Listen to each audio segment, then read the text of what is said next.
Hello, everybody. Welcome to this week's episode of Beware the Board, a horror podcast. We watch a randomly selected horror movie every single week.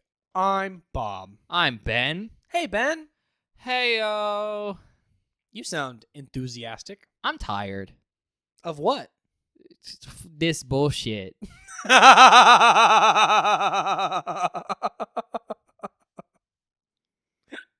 didn't know what you were going to say. But I didn't know either. We said this on our last episode, so I'll bring it up again. We're recording this one in advance, like a week in advance, because we're going to the convention the weekend we'd normally record this. Yeah. So we just didn't have time. But the problem with that is this is now our third episode recording of the day. In the day. I've been here since 8 a.m. 8 a.m. I've been up since 3 a.m. It is currently 7 p.m. Yeah. So I've been up for like 16 hours at this point. Yeah. Bob's been up for like 12. It's a long day. We still have 4 or 5 hours ahead of us. Yep. Whew, hopefully we'll be able to get through this without like... I mean, we're going to make it. Oh, we are. But like hopefully we'll maintain a good level of content. I just want to give you all like a fair warning for what to expect here. Because we get a little bit wild. I mean, I think the episodes we recorded today were already pretty wild. Yeah, but you know how it is. Yeah, it'd be like that sometimes. You get a little bit wacky when you're tired. A little bit wacky. I do, at least. Some might say I get loony.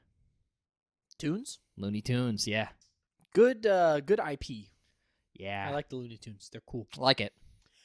There's a nice little documentary on YouTube on like the history of Looney Tunes. It's like a multi-part. I have not watched it, but I've heard it's very I think good. I've told you about it. You have. I love it. But I love the history of animation. With that being said, we don't really have any new news because I was going to ask you if you have again, anything guys, that you saved for this one. Same day.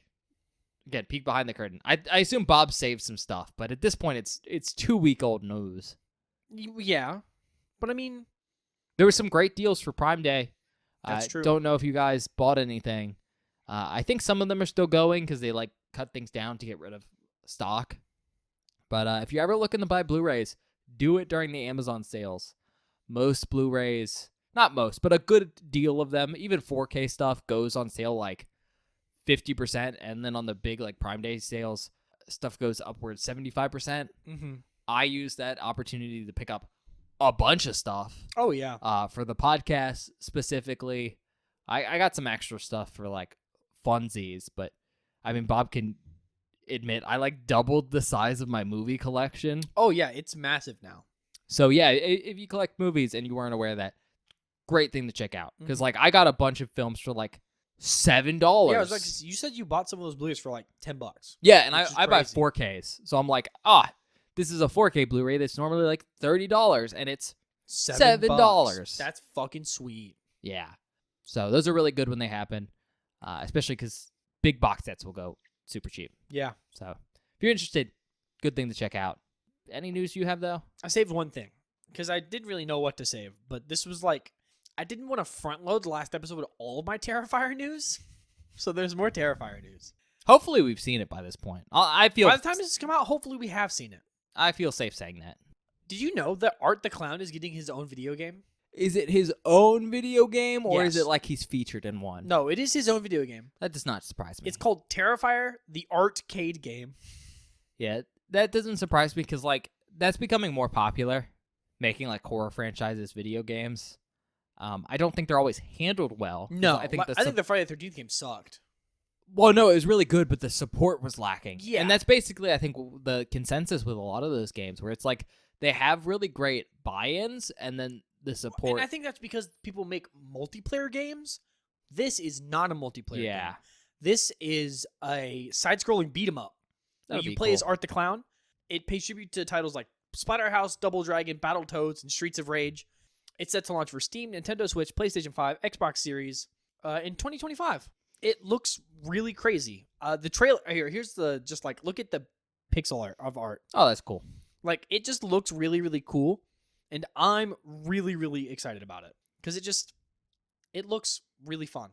Can I just take a moment to say how wild this must be for Damien Leone? Yeah. Who basically invented this shitty little thing in college for like a student like short film, and it's like, oh, now it's insanely big. Like I made Michael Myers when I was in college. Mm-hmm. No, and I think we've talked about it before on the podcast, but one of the biggest things for me that I've sort of picked up from this whole Terrifier journey thing that's happening currently. Because we've met him. We've met him. He was Yeah. really cool. Very, very nice His dude. panel was great. Oh, that's what I was going to bring up. Is his panel with Greg and Nicotero and Tom Savini at the last convention was the perfect encapsulation of seeing someone that loves this thing that we also love and is insanely talented and is making it now. And has help from people that are extremely talented and like veterans of the business and like freaking out because he saw what they did. Is like, I'm trying to imitate that. And they're even saying his stuff looks good. Yeah. We talked That about that panel was panel so last good. year. It was so cute because It he was just awesome, man. he was fanboying up on stage and he was trying to control himself because he was like, "These are my heroes." And then like Tom Savini and Greg Nicotero are already friends, so they were just like shooting the shit with him, and it was really awesome. Such a good panel.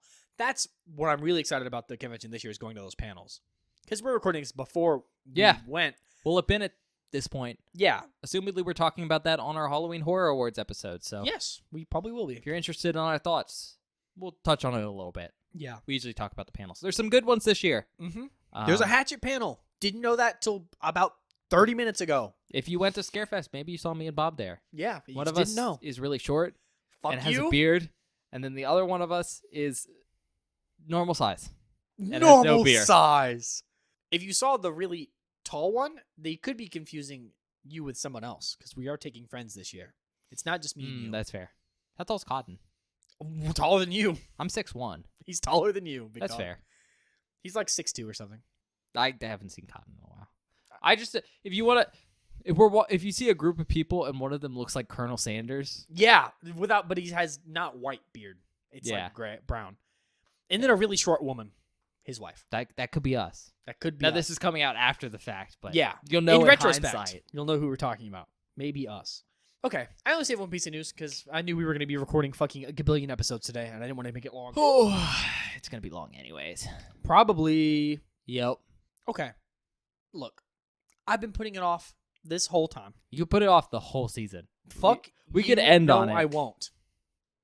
You can't see. I'm giving Ben the middle finger. Tiny creature wrap up. Fuck you. No, I'm choosing small creatures. I've been waiting the whole season to do it. I've been nice to you 2 times in a row. Yep.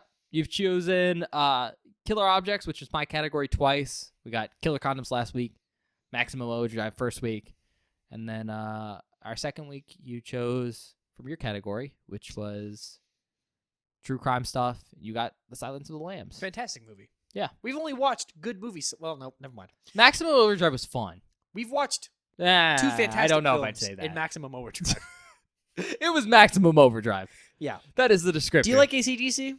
That's how you find I feel like that. and movie. trucks? And trucks. And bazookas.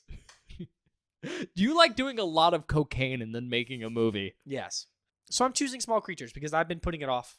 I have all 3 spots, Ben. You do. That is a factual statement. That is correct. 1. 1? 1. Are you sure? Fuck.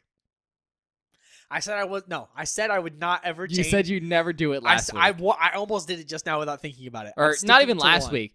Well, last week's episode. You said it not only like 4 hours ago. Yep. 1. I'm sticking with my guns. Are you sure? Fuck you, yes. Are you sure? Fuck off. It's gonna be like a fucking 3-hour-long mega film, isn't it? Okay. Today, we're watching a film from 1984 called Gremlins. Are we actually? Yes, we are. That's awesome. What's really funny about this is we recorded, I think, Was that on Final Destination? Final Destination. I'm not sure if it was on the episode, but you went, we're never going to cover Gremlins. Yeah, You wouldn't put it on the Well, board. because it's like, isn't it PG-13? No, it's PG. Oh, it is PG. First That's what PG horror movie. Oh, I'm terrified. Yeah. Yeah, I'm really scared now. I love this movie. This movie is so much fun. I watched it a lot as a child. I did too. It's really good. That being said, description. I know it's the end of the world, but let me tell you about my tragic backstory. And I know you get that reference because you've seen this movie before. I have seen this It's my movie. favorite part of this film because It's really funny. it's ridiculous. The film is unfortunately an hour and 46 minutes long. That's not that bad. It is because it's 7 o'clock. I'm so fucking tired. Yeah, but any other film would have been like it's an extra 15, dog. We could have gotten way worse. That's fair, but like so many long films this season. Well, you're the one that made it. This is Again, all your fault. I choose the movies and then I look at the times and I was so upset when I kept clicking on movies and I was like, oh, 2 hours again? That's great. Oh, look, a strawberry. Oh, look, a strawberry. A strawberry. This is what he was talking about when he said we're going to lose it. It's rated PG. Yeah, Which- that's sweet. This film's really famous for that. Yeah. Because it's one of the films that contributed to the creation of the PG-13 rating. Mhm. We've talked about that a lot, but upon the film's release, there was a lot of criticism about like how violent some of the sequences were. Some of it is very violent. I'm thinking about the microwave scene. And so in response to this film specifically, as well as similar complaints on Indiana Jones and the Temple of Doom, Okay, yeah, Temple of Doom I totally get to, though. which apparently is also PG. Didn't know that. Spielberg suggested that the MPAA, so Motion Pictures Association of America, alter its rating system to create like a higher rating between R and PG, which is insane that didn't exist. Yeah, crazy that there was no middle ground. I mean, it kind of makes sense, but like I mean, general I guess. and parent guidance is just such a broad spectrum. But 2 months after the release of this film, they created PG-13 as a rating system. So kind of cool. Pretty rad. A nice little piece of film history. Yeah, it's always just a wild thing because normally you can't point at one specific thing and go, this is why like this cultural thing exists like that. Yeah. So it's cool being able to point at like very specifically this movie and going, okay, this is why PG-13 exists.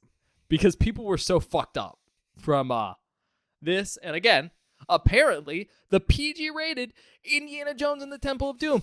I double-checked it. That is crazy. I can't believe that. Oh, God. I don't know who watched Temple of Doom and said, this is okay. I don't know. I watched it a lot as a child. It I was also fine. did, but that doesn't mean that it was okay, Ben. I mean, that's fair. You Once watched again, a lot of I shit said as a this. child. I said this earlier today. Maybe I'm not a good basis for films that are okay to watch as a child. Yeah, I was about to say, you watched some crazy shit with your parents as a kid. Yeah. I think I guess you didn't have parental guidance. it's mostly because like my family was. That's how we spent a lot of family time instead of like family board games. We'd all hang out and watch like movies, Yeah. especially with my dad. Like that's how I hung out with my dad a lot. We'd watch like classic films and stuff, which really cool. Why I like movies, but I saw a lot of stuff. Maybe earlier than I should. Yeah. Not a lot of horror when I was super young. Really? Well, I don't consider like certain films like Jaws and stuff horror in the I same do. sense. They scare me. Because I watched them so young that they're more in that like, for whatever reason in my brain, they're in a slightly different category, like horror light. I mean, I guess I get that. In either case, we can move on to review scores. IMDb gave it a 7.3 out of 10. That's pretty good. The tomato meter score was 86%, Ooh. and an audience score of 78%. For awards, it has 8 wins and 7 nominations. That's pretty good.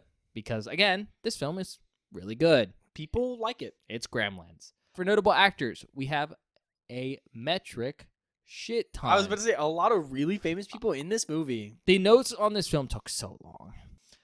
First, we have Zach Galligan as Billy Peltzer. He played Mark in Waxworks. We haven't seen that. We haven't. It's one of like the weird clones of Mystery at the Wax Museum. Yeah. There's a bajillion of those films because like that film It's a good concept. didn't survive for very long. Like it Which was sucks, lost. because I like that movie. And so basically everyone was remaking it and then remaking those remakes. There's a bunch of stuff. Anything at a wax museum that's a horror film is basically a remake of that. Yeah. But you can get the original film now. You can. And Worth it's a good. watch. We watched it. I like it. It looks cool. That's the thing, is it looks cool. Phoebe Cates as Kate Berenger. She played Linda Beret in Fast Times at Ridgemont High. Hoyt Axton as Randall Rand Peltzer. Not an acting role because he didn't do like a ton of that, but he did do like music stuff. Whoa. He actually did the soundtrack, specifically the song Joy to the World on Forrest Gump. Whoa, that's fucking cool. Which is super cool and why I wrote it down. Polly Holiday as Ruby Deagle. She played Flo Castleberry from Alice. She was on 90 episodes between 1976 and 1980. Frances Lee McCain as Lynn Peltzer. She played Stella Baines in Back to the Future, which I have over there, Yep. along with Indiana Jones and the Temple of Doom. And Batman. And Have we Batman. mentioned Batman this episode? Nope, Batman hasn't been mentioned in the past 3 episodes we've recorded, so now we're getting it in. Oh, speaking of Batman, I figured out why I thought that guy was from Batman. This is crazy that this came up. The dude's name was like Charles Napier. Yeah. We knew a different dude from The Uninvited whose last name was also Napier, who was Alfred in the one of- TV show. Yeah. Okay, that makes sense. Sorry, I had to bring that up because I've been meant to bring it up earlier. No, and we it's been haven't mentioned bugging me. Batman today, so Yeah. kind of have to. Every time we record, it comes Obligatory up, basically. Batman. Not on every episode. No. But Movie recording-wise. record, yeah. Doesn't always go on the podcast, though. Judge Reinhold as Gerald Hopkins. He played Detective Billy Rosewood in Beverly Hills Cop. Dick Miller as Murray Futterman. We all love Dick Miller. He played Buck Gardner and Piranha. But The best Jaws ripoff. we just watched a video on Jaws exploitation. No, I just like Piranha. Piranha's great. And, Dick Miller's also great. He's incredible in that movie. Rest in peace. Love him as So a character actor. He's also really famous for being in the original. Do you know? Little Shop of Horrors. Oh, yeah, that's what it was. As the detective. Glenn Turman as Roy Hansen. He played Dr. Woodward in Super 8. I don't know if you've seen Super 8. I have not seen Super 8, but I've heard it's really good. It's one of those films that... Isn't that J.J. Abrams? I believe so. It's one of his earlier films. But it's really good. It's one of those films that if you go and watch it nowadays, you're like, oh, I can see where Stranger Things got some inspiration. Really? Like, it feels a lot like that. Because it's very much in that same Like realm. kids on bikes sort of scenario? Yeah, it's like It. It's Sure. all based on It. Mm-hmm. Which is like a bunch of kids in the 80s. Dealing with horrific things. Although it's set in like the 50s, but yeah. you get the point. The kids of yesteryear. Getting murdered. But less weird stuff in sewers. Hopefully, yes. Ooh, Yikes. that book has some questionable stuff. You can really Yeah. tell he was on a lot of drugs. Oh, yeah, he had to be. Key Luke as Mr. Wing. He played Lee Chan and Charlie Chan at Monte Carlo. That film's from 1937. Whoa, okay. Jesus, that makes a lot more sense. Scott Brady as Sheriff Frank Riley. He was Dancing Kid in Johnny Guitar.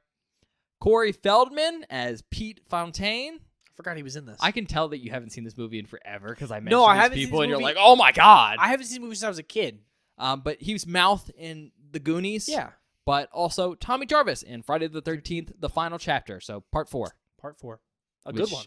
Good one. Although not rated very well, apparently. Which is weird. Yeah.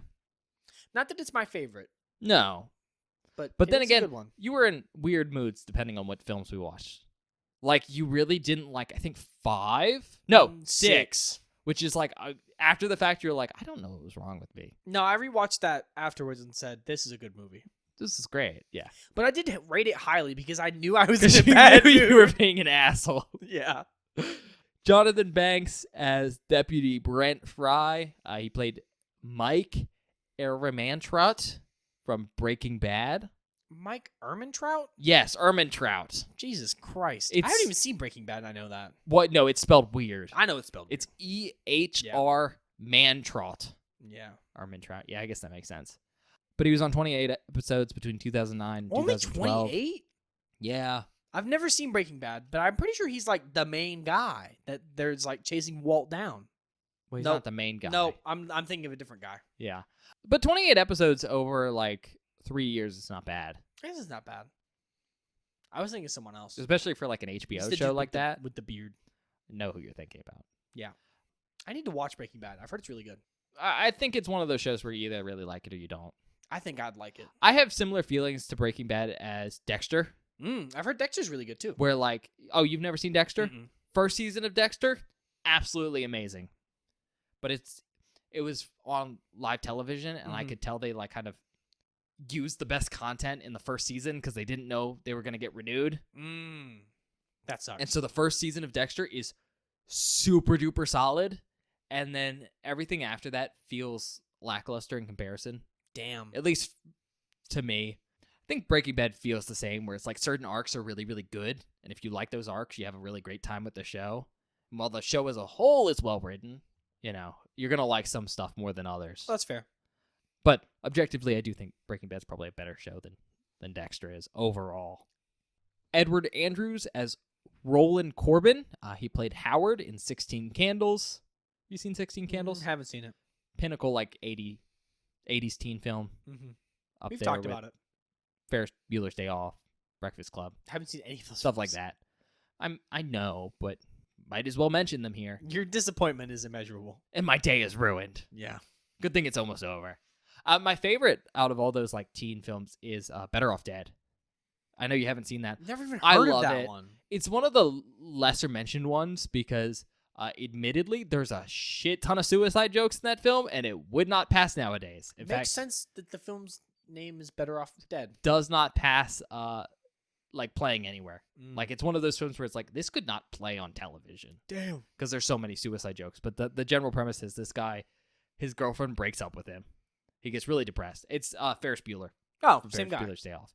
But he gets really depressed, and so he keeps trying to kill himself, and it's failing in the funniest ways possible. That sounds incredibly awesome, but also truly tragic. Oh no, it's not Ferris Bueller. It's his friend. It's John Cusack, who's in Stand By Me apparently, Haven't seen that. and 16 Candles. Haven't seen that. And now I'm just looking through John Cusack's stuff. He's in Hot Tub Time Machine 2. And Igor. Haven't seen any of these. You didn't see Igor? No. That'd be a fun movie for you to watch now because it's based on Frankenstein Yeah.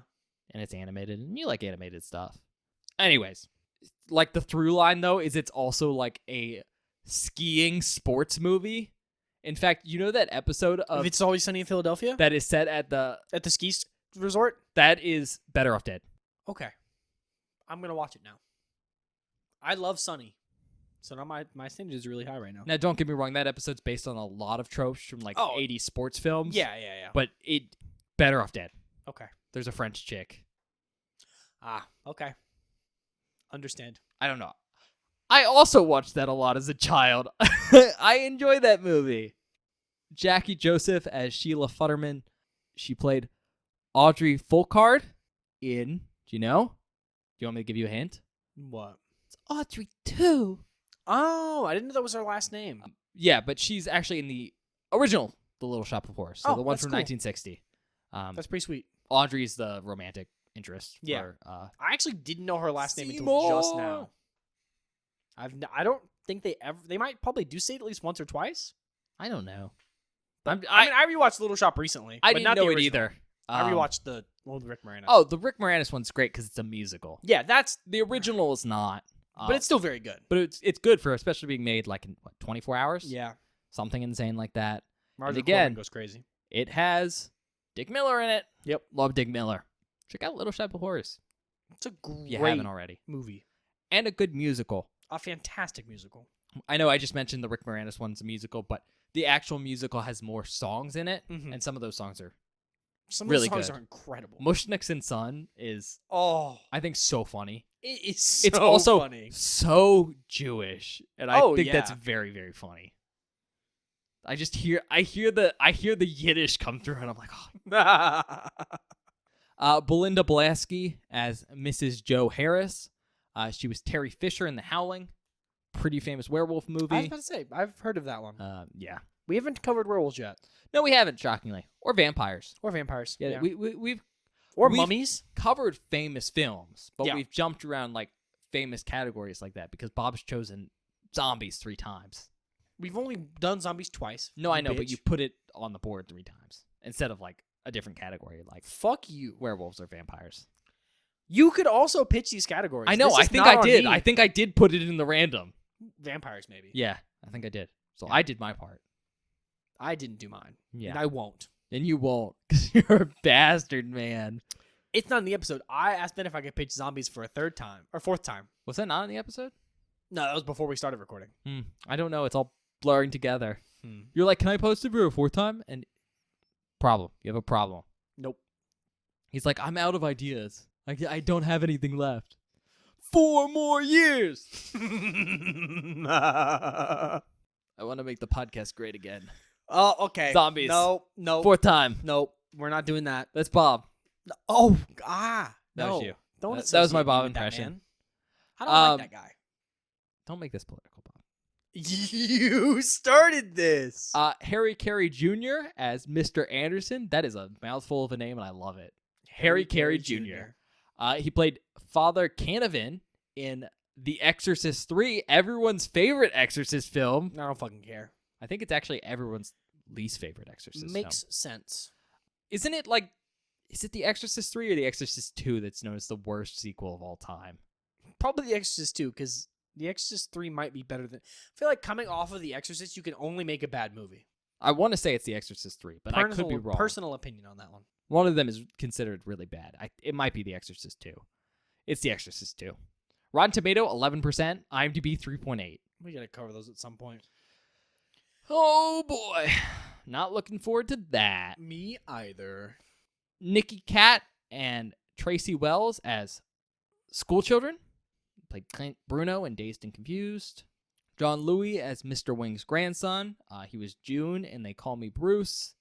Kenny Davis as Dory.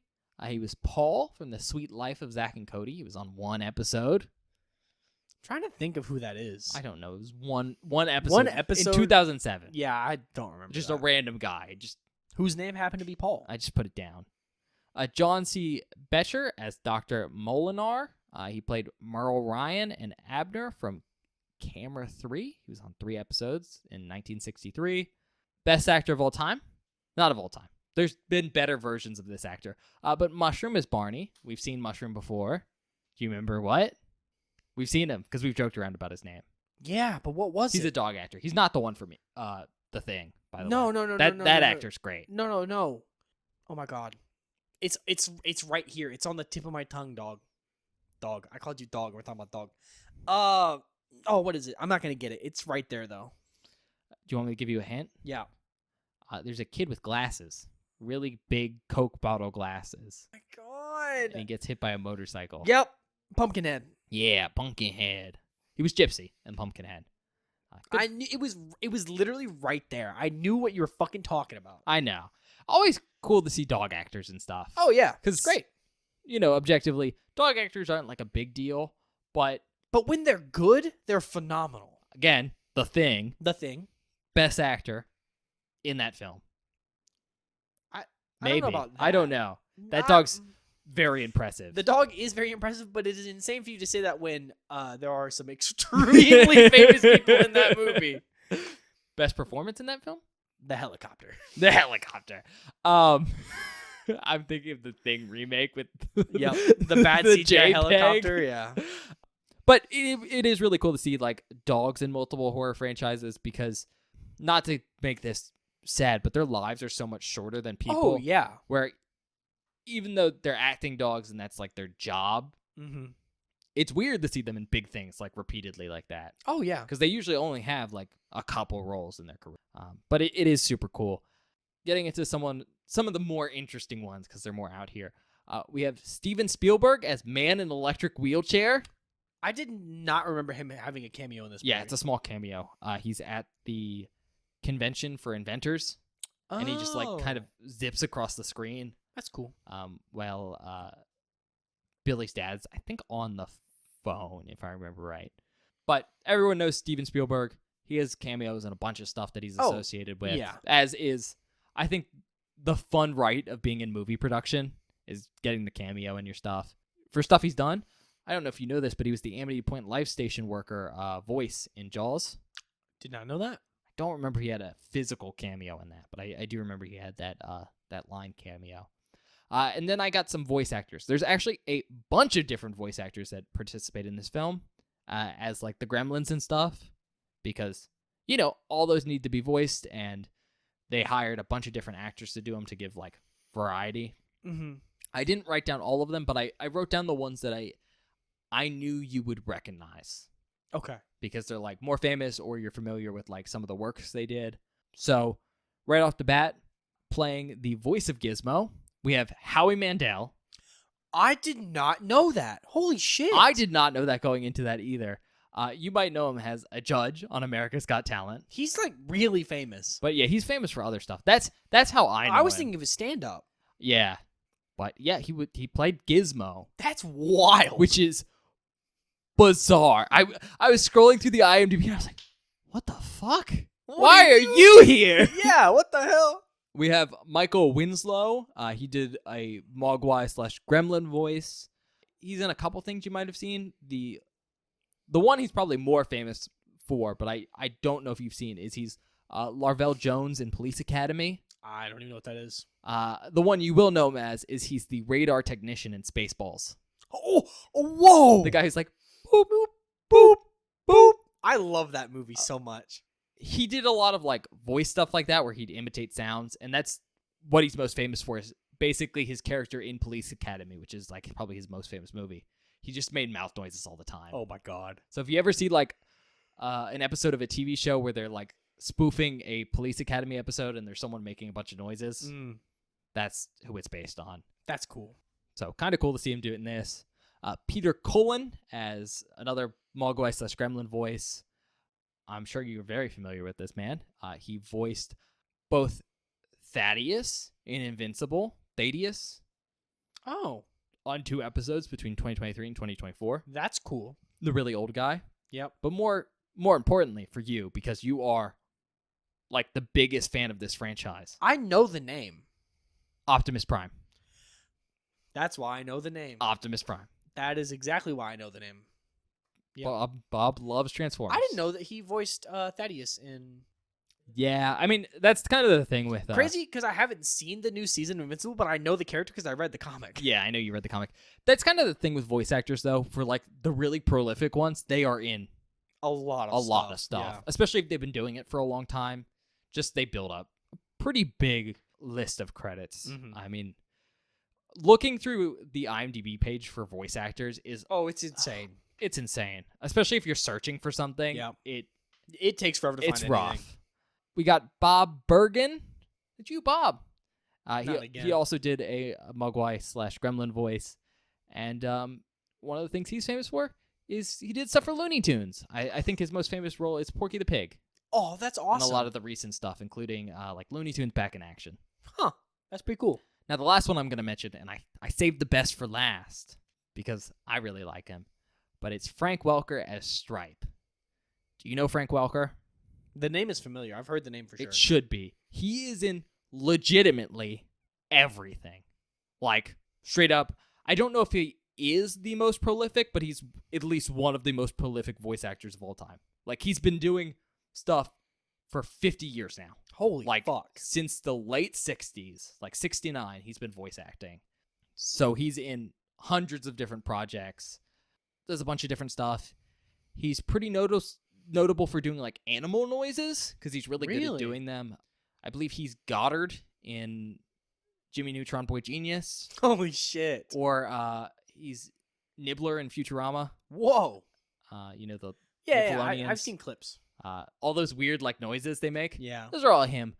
But probably his most famous role, because he's been doing it for like 50 years, is you ready for this one? Yeah. Fred Jones from Scooby-Doo. No fucking way. He's Fred Jones? Yep. And in recent years, after the death of the original voice actor, also Scooby-Doo. That's a lot of awesome. Stuff. Yeah. Super cool guy. He's in... Bro is a titan of the industry. He's in so much stuff. That guy's... It's like one of the longest IMDb pages I've ever looked at.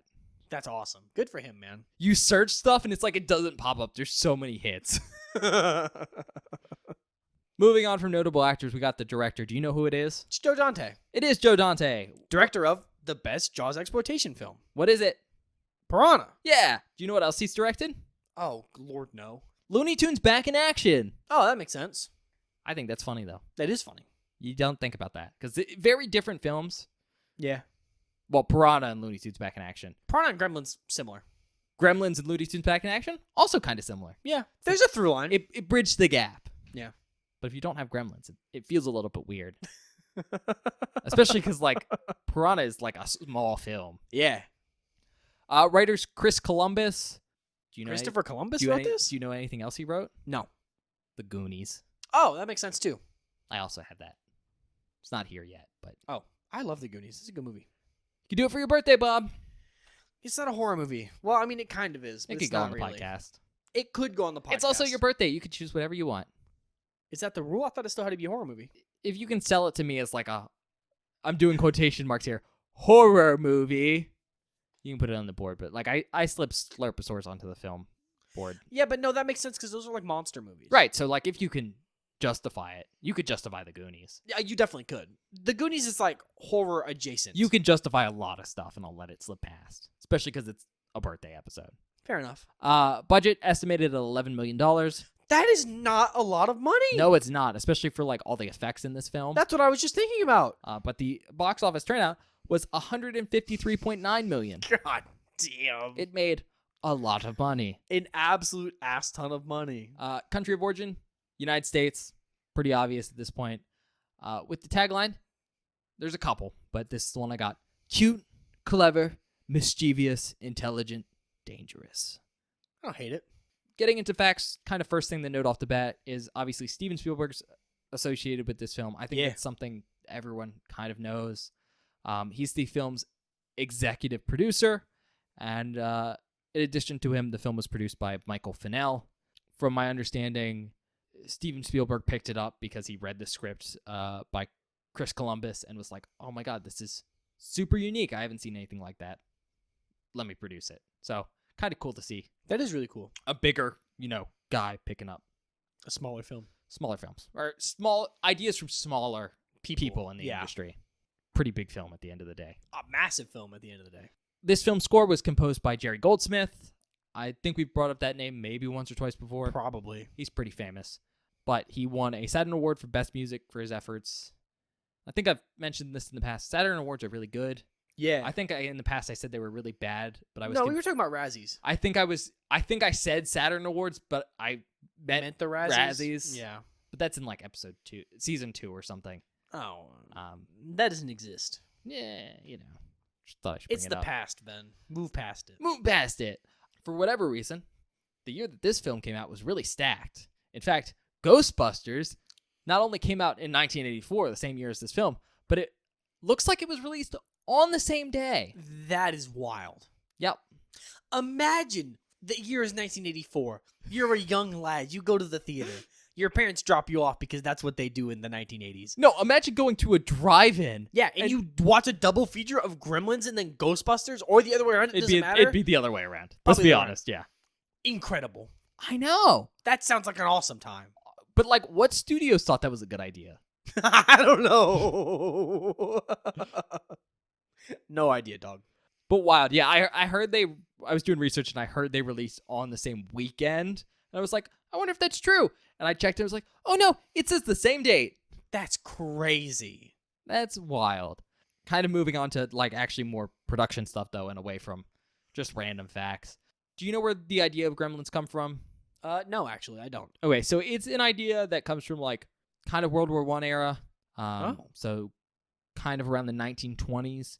And originates with like mechanical failures in, I think it's specifically RAF aircrafts. Essentially, planes would have issues, and they would jokingly blame it on gremlins, so like small monsters kind of fucking with the planes. What the fuck? Well, it was like a joke if you were a mechanic. It's like, oh, what's wrong with the plane? Because it's Gremlins? a shitty 1920 plane. I don't know. A little monster got in the machinery. And, they called them gremlins. Eventually, that term entered pop culture, and a children's pilot, as well as an RAF pilot, a children's author, as well as a RAF pilot. I think it's Roald Dahl, published a book called The Gremlins in 1943. Roald Dahl wrote a book called The Gremlins? Yeah. Do you know what else he wrote? Do you know what he's famous for? Willy Wonka and the Chocolate Factory. Is it called Willy Wonka and the Chocolate? I think it's Charlie and the Chocolate Factory. And but also the James and the Giant BFG. Peach. James and the Giant Peach. That is a prolific motherfucker. Yep. Wrote some incredible books. Well, he also wrote something called The Gremlins. Didn't know that. That's actually really cool. Yeah. I didn't know that going into this. Well, I knew about that book, but I didn't put like 2 and 2 together. So that's kind really of fucking cool. But if you couldn't tell, he kind of based that book off kind of this rumor from when he was in the service, which is interesting. Obviously, book was decently popular because good children's author was associated with it. In fact, Walt Disney considered making a movie of it. Whoa, that would have been cool. Would have been cool. I don't think that ended up happening, but we do see some other products coming from it, or at least inspiration. For instance, there's a Bugs Bunny cartoon that came out that has Gremlins, essentially. It's called, I think, Falling Hair, and has Bugs Bunny featured alongside Gremlins on a plane. Huh. Which, again, Looney Tunes. Looney Tunes. Great. Go watch that Looney Tunes documentary. It's really It's good. on YouTube. It's free, I know. which is the best type of free.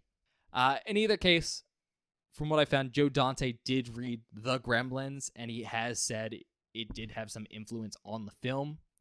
However, in 1983, Dante did publicly distance himself from the Roald Dahl book. I mean, it makes sense. He said specifically, our gremlins are somewhat different. They're sort of green, and they have big mouths, and they smile a lot, and they do incredibly, really nasty things to people and enjoy it all the while. Kind of going, I didn't just rip off this thing. Yeah. We tried to make it our own, which I think is important to distinguish. In fact, Columbus, the actual screenplay author of this movie, explained that his inspiration for this film came from his bedroom one night when he heard, and I'm quoting here, what sounded like a platoon of mice that would come out, and to hear them skittering around in the blackness was really creepy. Oh, God. In the ceiling and stuff. I mean, it reminds me of my experience with raccoons in my walls. Very similar. Yes, they stole your belt. They did steal my belt. I still have never recovered it. That is an insane, topic. It's a crazy story. I'm going to be honest. It is a crazy story. I'm not telling it on the podcast because it's not worth it right A now. raccoon came out of his wall and stole his belt. That's the gist of it. That is the yes. story. Well, it's more terrifying than that. And also, I like how you're like, I never got it back. You're in a different house now. Yeah, I've moved since that happened. Of course you didn't get it back. Apparently, Steven Spielberg considered Tim Burton to direct the film. That would have been Which- sweet. That would be Sometimes awesome. I'm like, there's some parallel universes out there that are cool, that are peak. Yeah. And a Tim Burton Gremlins film would be so cool. it would be fucking wild. I know not everyone loves Tim Burton all the time because he makes one type of movie, But they're good. but they're fun if you like the style. But he specifically considered him after seeing his short Frankenweenie. Don't know if you've ever seen Frankenweenie. I have not seen Frankenweenie, but The I've heard it's original, not the very stop motion one. Those are different. Stop motion one's also great, but that's also because it's stop motion, and I love stop motion. Yeah, that's fair. That's more of a me thing. With that being said, he did eventually go with Dante, the actual director of this film, because of his experience with horror comedies. Makes sense. Yep. I think very specifically he was impressed with The Howling. That's a Joe Dante movie? I believe so. I could be wrong. Didn't we talk about The Howling a minute? Yeah, it's during the actors. Yeah. There's been other people. Didn't know that on was it. Joe Dante. Yep, Joe Dante. That's actually sweet. So, Joe Dante is one of those stories where you read about him. It's like, oh, you really worked your way up. Good to see. I was about to say, he made some good movies.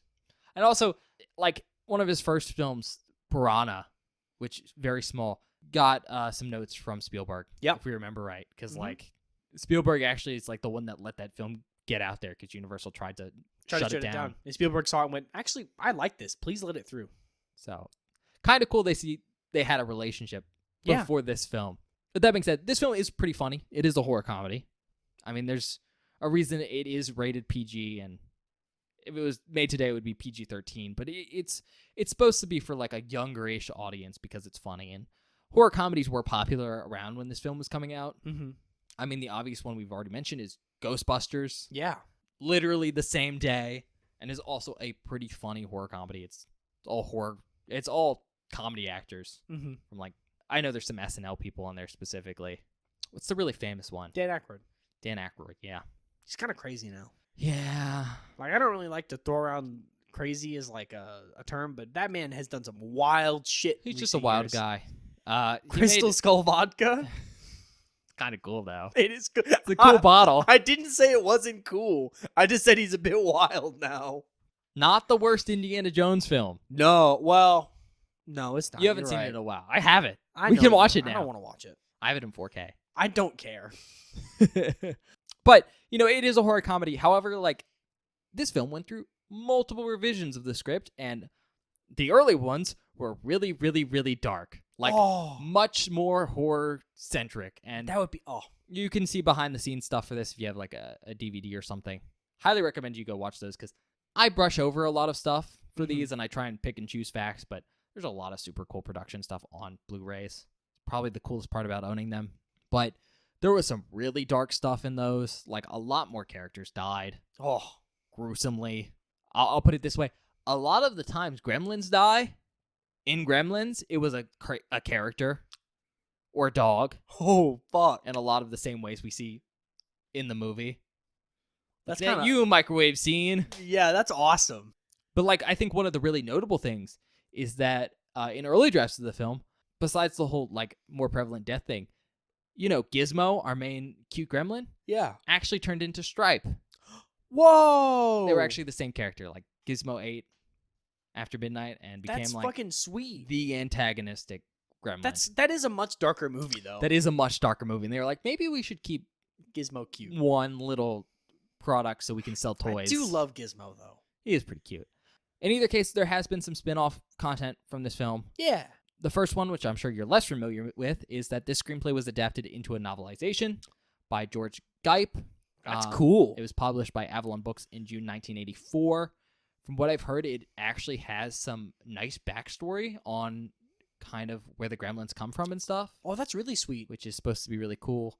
I believe that's not really covered again, but I think they might touch on some of that in the novelization of the sequel film, which is my transition to.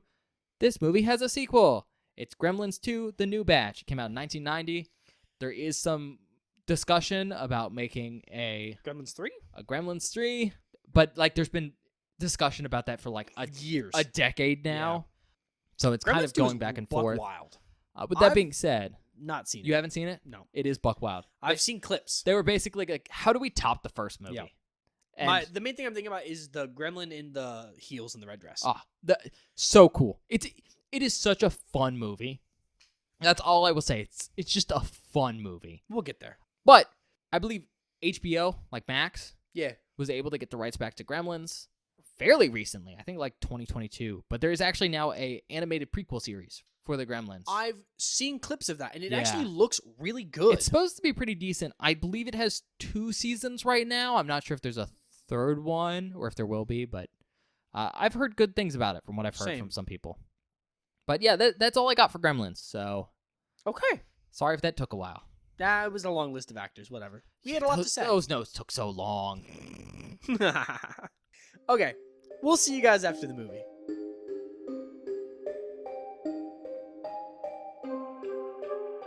Hi, everybody. Welcome back. We just finished watching Gremlins. Woo!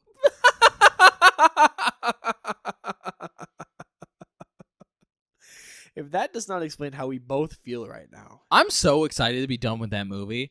Not because I dislike Gremlins. No, that movie's fucking sweet. But it is 10 p.m. right now. I've been up since 3 a.m. This is our 3rd episode of the day. Yep. I'm tired. And Yeah, my me too. throat hurts from doing 3 of these. Oh my god, does my throat hurt. So I'm going to try not to rush this too much, but this might be a little bit on the quicker side of our discussions We'll see. because I'm just not sure how much energy we have for this. I'm full of energy. Did you know Red Bull gives you wings? I'm not drinking Red And Bull. Monster gives you heart palpitations. I can feel it. In either case, what do you think? I know you've seen this movie before, but you seem like you didn't remember a lot of it. Well, yeah, like I said before, I've seen this movie, but when I was a kid. So I remembered a lot of the big beats.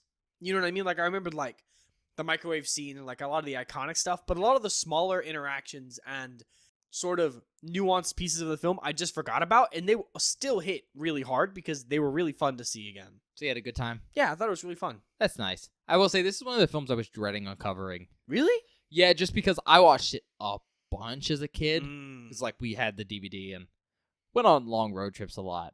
So I know this movie like pretty well. Yeah. And so it's kind of in that same category as something like Shaun of the Dead. Shaun of the Dead, where it's like I know this so much where I don't necessarily want to watch it for the podcast. That's totally fair. But it is really good. I really like it. As always, though, we're going to kind of get into stuff. I'm going to give a brief rundown, and then we'll get into actually talking about the film. As always, we highly recommend you go watch the film before we spoil anything. Oh, yeah. For sure. But I do have to say, you probably know At least a little bit. a bit about Gremlins, just from cultural osmosis at this point. I mean, the movie is, at this point, I think, exactly 40 years old. Yeah, I think exactly.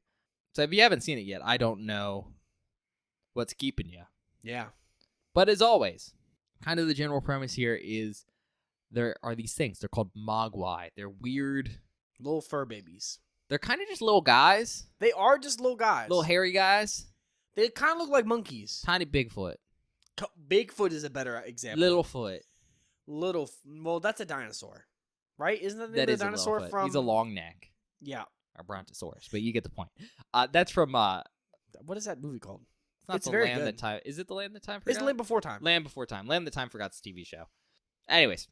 Distraction. Mogwai are these little, like, rat bear little dudes. The main one's name is Gizmo. And kind of the thing to know about them is if you get them wet, they multiply. Yeah. They, like, bud, and it's gross and painful. It looks pretty gross. But if you feed them after midnight, they turn into horrible little reptile monsters. Yeah. Known as gremlins. After their pupal stage, Yeah. they have to go into a chrysalis cocoon thing. Some might say your standard pulsating sac. Oh, not your average pulsating egg sac number 3. But long story short, Gizmo reproduces. Some of his reproductive children become gremlins, and havoc ensues. All. Well, yeah. Every single one except for Gizmo turns into a gremlin. But it's only like 4 or 5. There are hundreds of these little bastards. Well, one of them reproduces a lot. Fair. With that being said, we're going to get into it. Yeah. All right. Do you want to start with anything? Yeah, I think we need to start with the biggest thing. This movie is called Gremlins. Let's talk about the Gremlins and what they look like, including Gizmo. We'll consider him a gremlin because technically he's a Mogwai, but whatever. The fucking puppet work in this film is awesome. It is so fucking good. Yeah, the film is a combination of, like, puppets, animatronics, and then stop motion. I really love the stop motion. And it really just depends on, like, what scene and what they're doing. Yeah. And all of it looks really good. So good. I think it's especially impressive, A, because of the sheer amount Yes. of gremlins or mogwai on screen at any given time. No, they're especially impressive because the animatronics in 1984, like, weren't super impressive. Yeah. I mean, don't get me wrong. They are impressive in this movie. Mhm. Gizmo is basically all animatronic. Yeah. But, like, objectively, from a modern standpoint, the technology wouldn't have been super advanced. Yeah. And they do a lot with it. They do a shit ton with it. Gizmo especially is, like, he feels super expressive. Mm-hmm.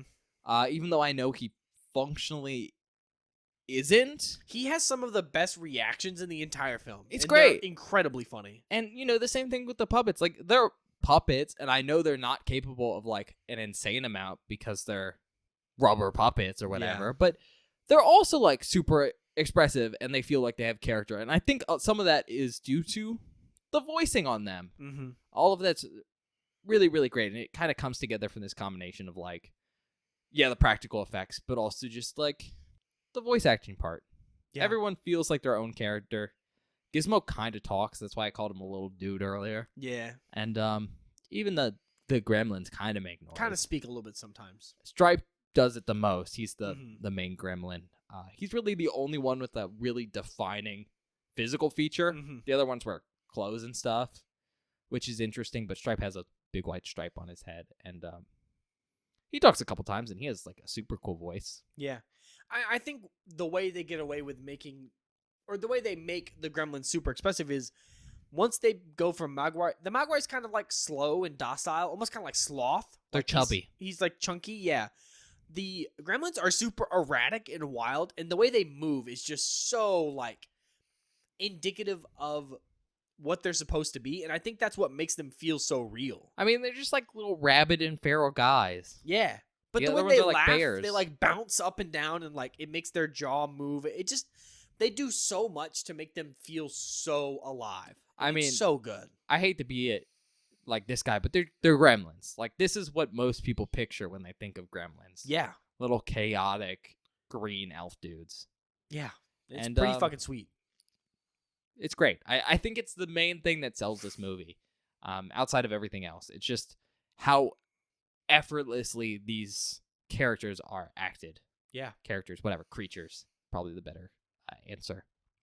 outside of them just being expressive, there's just some very funny scenes with them. Oh, yeah. And I think that's what makes them fun to watch. Outside of, like, how they're performed, they're just goofy. Like, Yeah. there's just so much gremlin chaos in this film that's just super unique. I mean, there's a probably 4 to 5 minute scene of just them trashing a bar and getting wasted. And each one's doing something different. There's a flasher. Yep. There's one dressed as a woman. There's a whole table of them playing poker. Or at one point, they all just watch Snow White and sing Yep. hi-ho.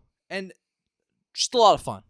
One of the gremlins gets a gun multiple times. and Multiple shoots ones get multiple guns. gremlins. Like, they're just so chaotic, and it's so much fun to watch. It's like a bunch of children with ADHD. Yeah, and they've been unleashed, and there's no And we parental gave them guidance. a bunch of coke. Yeah. No, and I think that is the big selling point for this film. It's also just watching the escalation from, okay, we have like 4 or 5 gremlins in one house, trashing the place, causing chaos, to, oh, there are now hundreds of gremlins trashing a town. And seeing the chaos that they cause is so much fun. Yeah, speaking of chaos, it is unclear how many people die in this film. I think it's a lot. Because it feels like it's implied that it's a lot, but they couldn't, like, give it an R rating, so they had True. to double, like, back on some stuff. Like, there's some characters that are heavily implied die, but we hear back from them later in the movie. Yeah. Or there's some characters that show up in the second movie that you could swear die in this one. I think confirmed deaths, we have 1, 2. 2? Unless Maybe? Pete died. I don't think Pete died. Or not Pete. What is the Frank? The dude in the Santa costume. He might have died. Oh, do you think those cops died in that car crash? They might have died too. So that's 4. I don't know. It's one of the things where I'm like, I'm not sure how many people died, A, because of the rating of this film, and Yeah. that does get in the way, but also because the Gremlins feel more like the sadistic kind of bastards that would keep people alive to fuck with them more, Oh, for sure. That's more fun. which is just Kind of wild. wild but on brand. Yeah, for sure. Now, outside the Mogwai, which I do think kind of are the main draw of this movie. I mean, I think it's the selling point for real. like, this is the small creature film for a reason. Yeah. The other thing that's, I think, really cool about this film is all the characters. Everyone just feels like an over-the-top caricature I mean, yeah. of a real person. Like, while the Gremlins are very Looney Tunes-esque, a lot of the people are also very Looney Tunes-esque. Yeah, but it's the same thing that we talked about when we watched Killer Condom? Killer Condom. The universe has to feel It has to conform with the most insane thing in the movie. exactly. Like the things have to match, or else it feels there's too much of a juxtaposition, right? Yeah, and that's completely fair. I just want to point out that I think the film accomplishes that. Oh, it definitely does. Billy's dad's just like an insane inventor Oh yeah. who just makes failed inventions, feels like something out of a cartoon. Oh yeah. His mom feels like a little ditzy, but is also just Actual badass. a badass. Kills multiple gremlins in the span of like 4 minutes. Barney, Billy's dog, is like Oddly weirdly smart. intelligent. Yep. There's a lady who's super evil in the best way possible. Miss Deagle is an evil bitch of a woman. There's just a ton of stuff like that. And the cast really sells this. And they have to because, you know, they're performing alongside puppets. Yes. And it's really impressive to give cool performances when you're doing that. Mm-hmm. And I just want to give him props because, like, especially the actor who plays Billy Mm-hmm. has to act alongside Gizmo Gizmo a lot. a lot. And that must have been hard. Oh yeah. Because that wasn't even a puppet most of the time. Gizmo was usually an animatronic. I can't imagine that's easy. No, it definitely can't be. Like, it has to be a lot more difficult than acting with people. Because with people, it's like, you can bounce off of each other. There's, like, emotion to read into. But with a puppet or an animatronic, it's like, I'm looking at this, but I'm not getting anything back from it. It just, I feel like it has to definitely be tough. Also, the guy who plays Mr. Futterman, Yep. Dick Miller, Yep. great. So good. So Hilarious. I mean, I think him and Billy's dad are the best example of, like, really over-the-top sort of crazy caricatures of character archetypes that make the film work.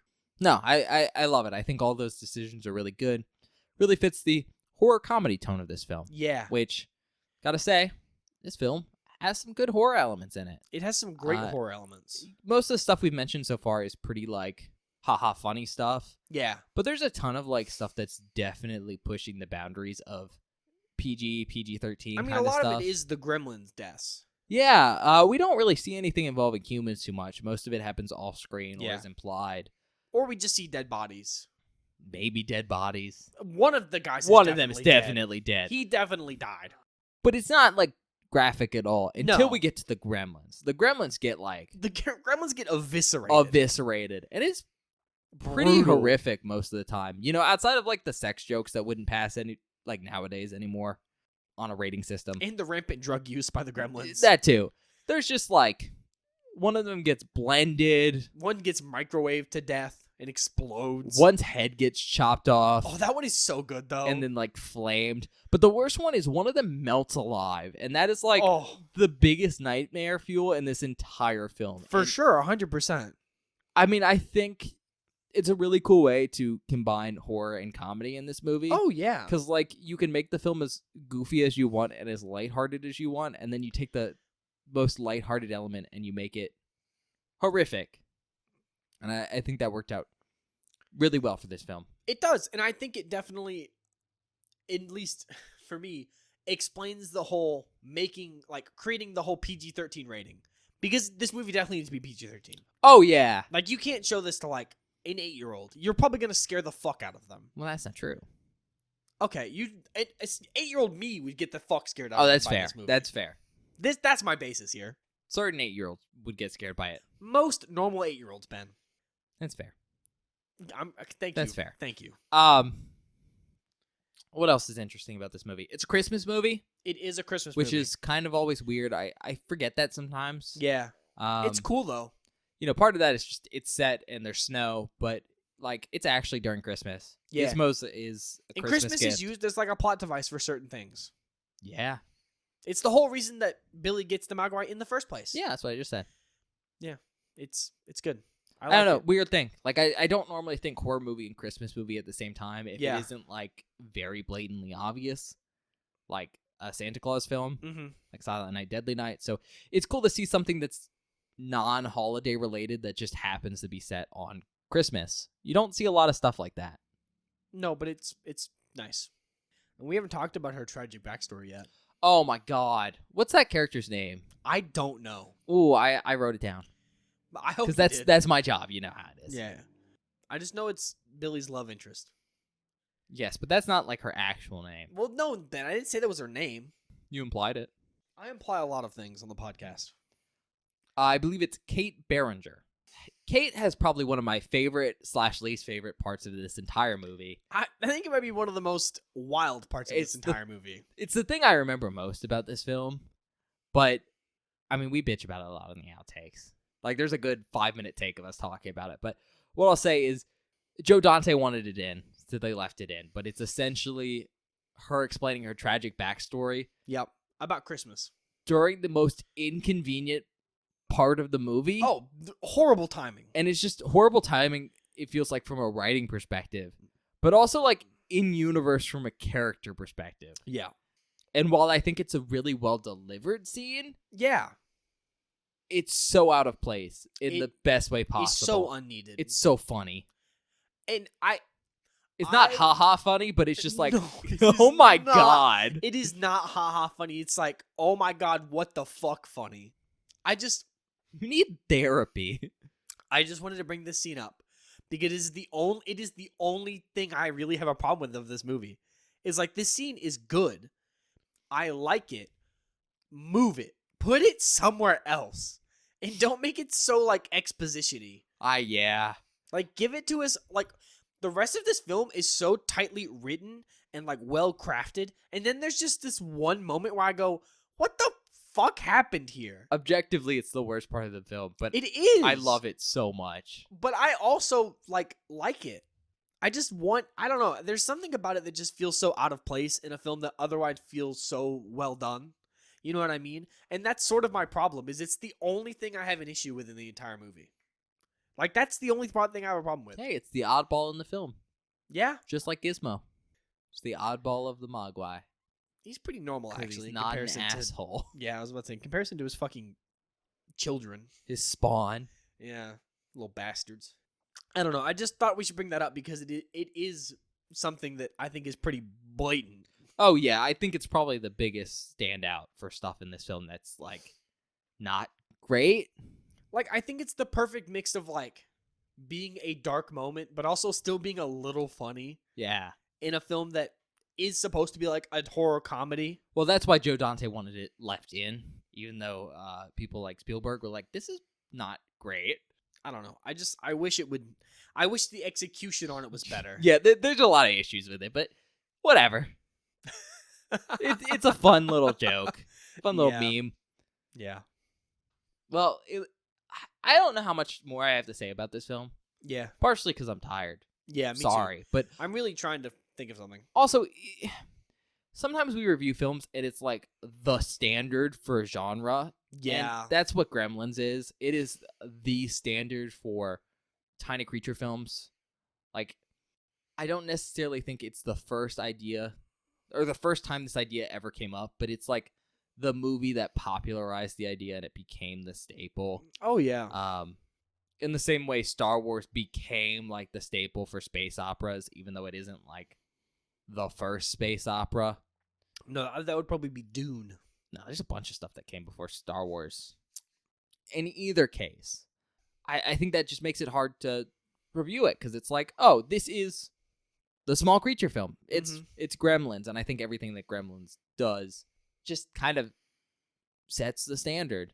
So I think the only thing I can mention as like last good points in this movie are just general like technique stuff. I think the cinematography is really good. I think they do great work with doing background shots. Oh yeah, the background work in this film is incredible. The backlot they use for the set is really cool. It's like the perfect mix between fake town and small middle of nowhere America. But most importantly, music slaps. Oh, the music is so good. Gremlin theme's iconic, and every time I hear it, it takes me back to childhood. Oh, it's so good. And the thing is, they don't overuse it. No. They use it very sparingly, but when they do use it, it is so fucking awesome. And it's just the perfect reflection of the little green bastard's mania. And it's great. It's so good. I can see why he won an award for it. No, for sure. Totally makes sense. That being said, do you have anything else you want to talk about? Or are you good? No, I think you covered the last thing I was going to talk about, which was the set stuff. Which I think the sets in this film are really good. I want to know if anyone knows how much money Burger King and Milk Duds paid to be in this film. And Coca-Cola. Coca-Cola got in there too. Coca-Cola was there too, yeah. But it wasn't as obvious. There is very obviously a Burger King on a strip mall of other generic businesses. Everything is nonsense generic, and then it's Burger King. Yeah. And one gremlin just like, Milk Duds. Like 3 or 4 times in the movie theater, and it's fucking hilarious. It's like, How much did you pay for I that, see Milk you. Duds? You all learned from E.T. Did that Yeah. come out at this point? Is E.T. out? E.T. has to be out. Because you know the whole thing with E.T. and how that saved like Reese's Pieces. I actually didn't know that. Yeah, 1982. Yeah, I was like, there's no way E.T.'s not out. Because that made like Reese's Pieces really popular. Really? Because of the scene where they put him on the ground. I've never seen E.T. Oh, you haven't? I believe that's how they lure E.T. out of a shed. Is he puts like Reese's candy Pieces. on the ground? Yeah. I think they originally offered that to Eminem, and they didn't take it because they were like, "Why would we want to be in this movie?" That's crazy. Because Spielberg wasn't super big then. E.T. made $1 gabillion. But then it made $1 billion, and like Reese's stock went up because all the kids were like, "I want the alien candy." That's awesome. Even the Reese's Pieces are fine. So I assume that's what happened with Whoppers. You mean Milk Duds, yeah. Yeah. Sorry, Whoppers was in the Final The Destination, which we recorded earlier today. Which is also crazy. How much do you think Whoppers paid to be in Final Destination? Not as cool of a movie though. So What do you mean? cool movie, not as like highbrow as Gremlins. Oh, yeah. because this one has Spielberg attached. Sure. That's fair. And Joe Dante. He has a good cameo. He does have a good cameo. So does Robbie the Robot, which I taught Bob about. I think that's going to be in the outtakes. Probably. Hopefully. What did you think he was? A Protectron from Fallout. Because they're based on So Robbie the Robot. He looks from exactly the Forbidden same. Planet. Yeah. Yeah, that's all I have. Yeah. Oh, we haven't talked about... Well, hold on. I'm sorry. We haven't talked about it. But Corey Feldman's in this movie. He does a good job. Yeah, I like him. He's not in it a lot. He's not in it a lot, but he's makes like the perfect like foil little kid character to Billy. You know what I mean? He's Corey Feldman. He's Corey Feldman, yeah. He was a great child actor. Watching him fight the gremlins off with a slingshot and a pair of scissors is cool, though. It is. Oh, It's a good scene. reminds me of Friday the 13th Part 4. Yeah, except instead of a big scary man, it's a Little bunch of green guys. goblins. Okay. We can move on. All right. Do you want to give it a recommendation? Sure. If you like Christmas, this is a horror movie set during Christmas. I think that's pretty cool and very fun. If you haven't seen Gremlins, which is kind of weird because like I've seen Gremlins and I don't even watch movies like that for real. He doesn't watch movies at all. No, outside of the show, not really. Check it out. Good movie. Like this movie a lot. If you like Joe Dante, it's not my favorite movie by him. You just like Piranha a lot. I just really like But this is Piranha. objectively better. I will admit it is a better movie, but it's not my favorite Joe Dante film. So It's Looney Tunes back in action, isn't it? I haven't seen that in a long It's time. got Brendan Fraser in it. That's what I was thinking. It's that one. That is a good movie, from what I It is. remember. I love Brendan Fraser. I also love Brendan Fraser. Anyway, Joe Dante. That's my next one. If you're interested in the small creature genre, Ben said it earlier.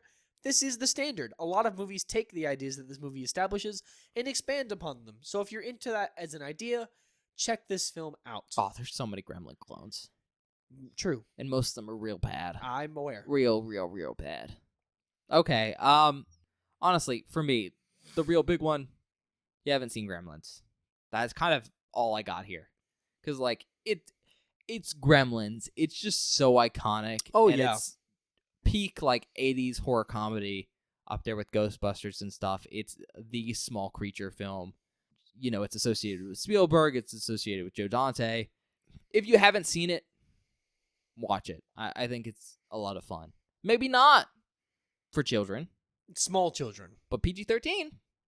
I would Might say be okay. 11's okay. Yeah. 11, 12. Good movie. Fun movie for them. For real. Definitely a fun movie. With that being said, rate it. I mean, I think I would be remiss not to give it a 5, right? Because of all the things we've talked about. I do have a problem with it, though, so that's why I'm like, does it really need a 5? But I think that scene, Is it the backstory thing? yes, I don't like it. I but love it so much. it is so funny. It's so funny. It's so funny. Because it's so bad. It's so funny, but does that make it like a lower score? It's funny because it's bad, not funny because it's supposed to be funny. But technically, it was put in there for that reason. That sell it. I mean, how would you feel if you found your dad stuck in a chimney 3 days later and he smelled rotten? 'Cause he was dead. You know what? Yeah, I think it deserves a 5. While I don't particularly like that scene, I see what they were going for and I appreciate it. But I think sheerly based on the amount of puppetry in this film that you see on screen at a single time and how good that is alone, it deserves a 5. Like, I fucking love the movie theater scene so much. Oh, just a bunch of little green, like, lizard dudes screaming hi-ho. Yeah, like Is losing their mind at fucking Peak. Snow White. It's hilarious. Peak kids movie. There's popcorn flying everywhere. All of them are fucking freaking out. Because, like, the last time you see them, they're, like, doing drugs and gambling, and now they're just watching Snow White. Snow White. The bar scene is also my point. Like, incredibly funny. Gremlins Chaos is classic. It's so good. And also, I really love the end of the movie, too. Yeah. I'm also going to give it a 5. I mean, it's a great film. I really like it. But more importantly, it is, again, like the basis of a subgenre. And I think a really strong film that even holds up today. Oh, it definitely holds up. I guess we're going to go to outtakes now. Yeah. I don't know what's all marked for real. I'm very sleepy. We marked a couple things. We'll see what gets put in and what doesn't. There's definitely some that I'm not putting in the podcast. That is fair. Because there was one, let's just say, Gizmo rhymes with something else, and Ben didn't stop saying it. And it was very funny, but it's not going in the episode. We'll be back in a minute.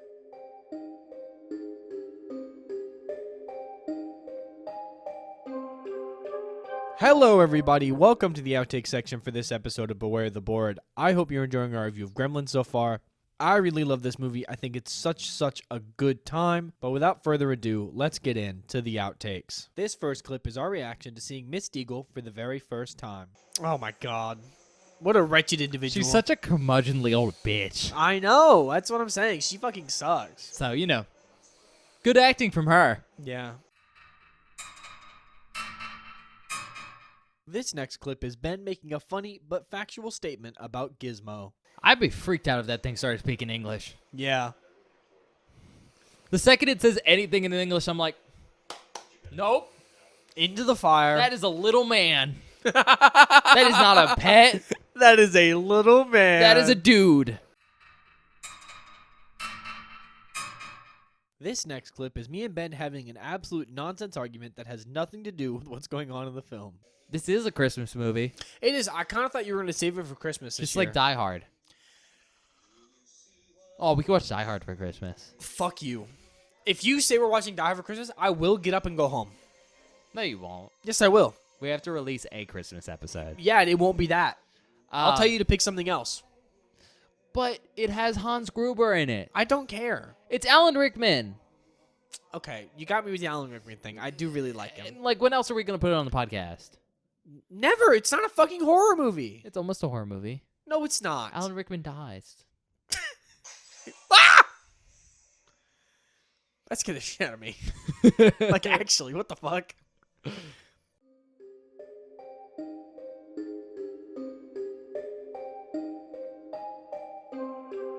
Hi, everybody. Welcome back. I hope you enjoyed the outtakes. Do we have any announcements, Ben? I think on Wednesday, Halloween Horror Awards are coming out. I think that is correct. I think that's correct. So check that out if you're interested. Yeah. Otherwise, usual spiel. Check us out wherever you get your podcast, Spotify, Apple Podcast. If you're looking us up on any podcast-specific streaming platform, please give us a quick review or recommendation. That really helps us out getting seen by other people there. You could also recommend us to a friend if you really want to help us out. That's probably the best way to spread the podcast around. And that's really nice. We love when you guys engage with our content. If you really want to show us some support, you can go over to YouTube. Well, not the best for audio-only content. It is probably the best for showing us engagement. We can see likes, subscriptions, view counts on episodes, stuff like that, which is really cool and helps keep us motivated to do this little dinky thing we do. Otherwise, YouTube does have a couple cool tools we might appreciate. There's a bell button, which lets you get notified whenever we post something new, in case we post something out of our usual Friday schedule. For instance, I don't know, birthday episode, our Thanksgiving episode, our Christmas episode, New Year's episode. all stuff that's coming up. The Unholy Trinity when that finally comes out. Ooh. Otherwise, YouTube also has a search function, which lets you search key terms and all our episodes. So in case you're looking to see if we've covered a specific movie, that's probably the best way to do it. But the big thing with YouTube is it's one of the two major places to communicate with us at.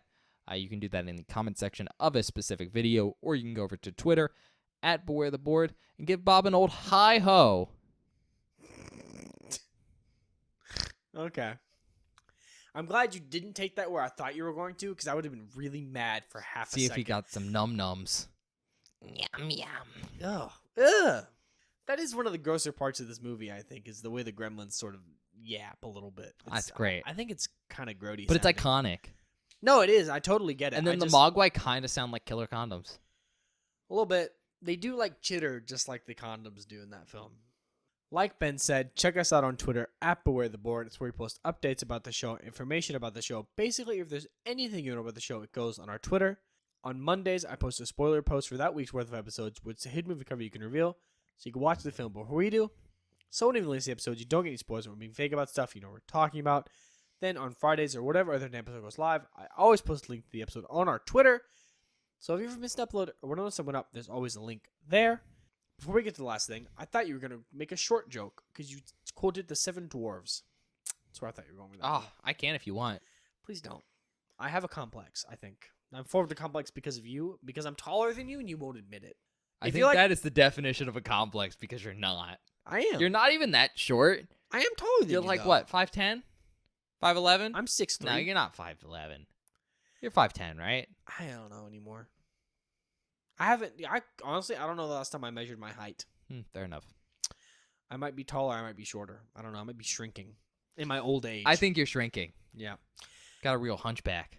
Notre Dame. That's fucked up. Why? I don't have a hunchback. But don't you want to be Igor? No. Remember how quickly he climbed that gallows pole? That was pretty He was cool. spry. He was pretty spry. Anyway, unrelated. Last thing, check us out over on TikTok at Beware the Board and on YouTube Shorts. We make short form content for the show on those platforms. So if you want to support us and like short form content, check us out there at Beware the Board on TikTok and on YouTube Shorts. It's probably the same stuff that's been up there for a month now. Yeah, well, I have one half done sitting on my PC at home. I should honestly scrap it and try and make one that'll be easier. Oh, you should save it. Oh, yeah. No, I mean, I'll come back to it. But to actually finish that one would probably take me a couple of weeks. Well, I know, but scrap it implies that you get rid of it. No, it's just going to go on the back burner, and I'll make one that'll be faster. I mean, that's fair. It's already on the back burner. I mean, no, it's not on the back burner. It's on the front burner. The front burner just isn't turned on. Oh. I want to work on it. Oops. I just don't have time. But, Benjamin, I think that's it. All right, well, we'll see you guys next time. Yeah, we'll see you guys next time.